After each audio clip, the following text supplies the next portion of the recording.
Good evening, fellow Toastmasters. Good evening. Good evening. I am Aniket, and let me begin with the speech.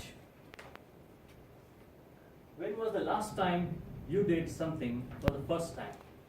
I want every one of you to take a moment, take an inward gaze, and try to answer this question. I love this quote because it keeps me looking for something interesting, to do something new, to do something that I have not done before. Because of that, I can get new stories in which I can talk about in Toastmasters. It keeps me an interesting person. Now, before I go to the topic of the speech, I would like to know how many of you have a hard drink, and can we have a raise of hands? Okay, quite a lot of them. Don't be shy, you can raise your hands. Okay, so any specific brands or any specific, let's say, specific name that comes to your mind when I say a drink? Red wine. Red wine, okay. Sir, you? Yeah, it depends on the wines are my preference. Okay. But even whiskey, I don't mind. I enjoy it. Someone is giving it to me. Definitely. Not from my own pocket. Thanks a lot. So in the next few minutes, the ones who drink, I will encourage you to adore and enjoy your drink in more depth. For the ones who don't drink, I can encourage you to listen and to learn about a new topic, to increase the breadth and the depth of your knowledge and become an interesting person. So when you are around someone who is having a drink and you know something more about that drink than the one who's having it, imagine that feeling. Okay, let's go to the next slide. When we talk about drinks, our minds get filled with guys like this, because our minds work based on preconceptions. When someone says, I had a drink, you imagine everyone in the room must be lying around somewhere, someone is puking, because of all the examples we have seen during our college time, in the movies, everyone plays their own part. Today, we will take a look at whiskey through the prism of knowledge instead of preconceptions. Whiskey, as the name indicates, the meaning of the word is water of life.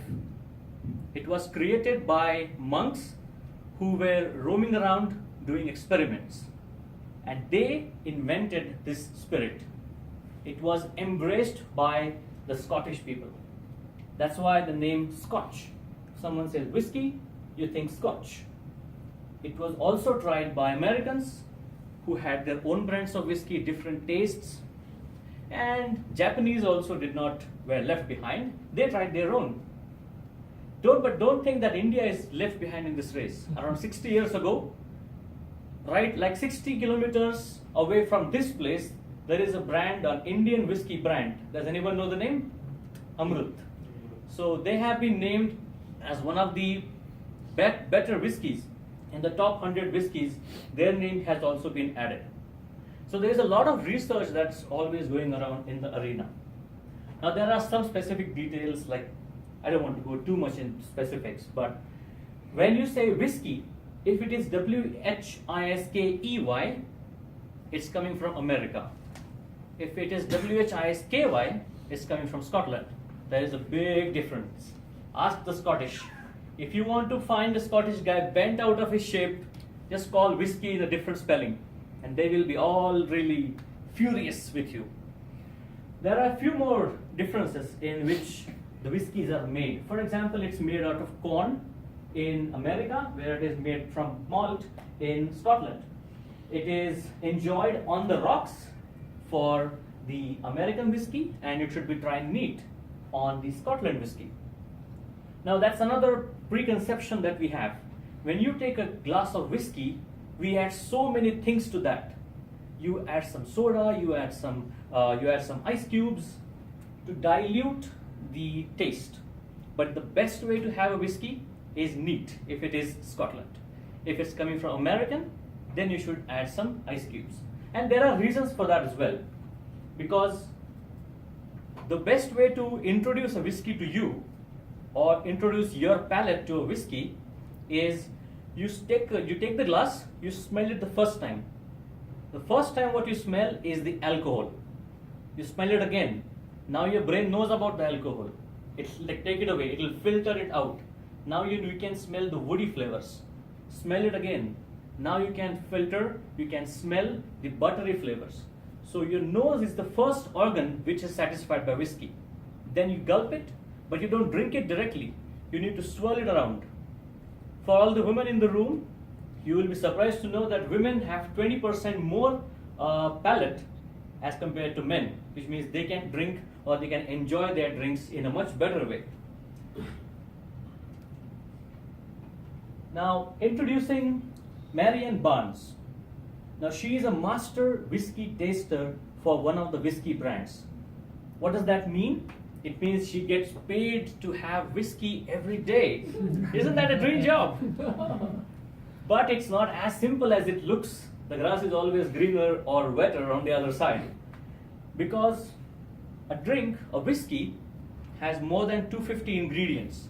And she needs to identify each and every one of them. For us as consumers, we just go to the hotel and we can try something. But who will tell whether it is made in a good way or it can be improved or something is not wrong? That is done by the master whiskey tasters, and that is Marianne Barnes. Her palate is insured and even owned by the companies for which she is working. So when she is going for a whiskey tasting, she will ask the question, does this whiskey deserve my palate? So let's go to the next slide. There are some health benefits as well. Don't just think of guys who died because of having too much whiskey. You have anything too much, you're gonna die. Be it water, be it milk, be it whiskey. One of the benefits being the chances of having a heart attack reduce. Chances of having a diabetes also reduce because of having whiskey. It improves your metabolism and your digestion by having a certain glass of whiskey. There are different kinds of whiskies as well, but as due to the lack of time, I'm not going to go too deep in that. But there is one which is made from only one malt, multiple malts built together, which is the blended whiskey or a single malt whiskey. These are the two different types of whiskies. So, in conclusion, I would encourage each and every one of you to adore a new drink, to explore a new area of knowledge, and become a collector. So next time when you have your friends around you, you can have a drink with them and you can explain how it works. Over to you, Toastmaster.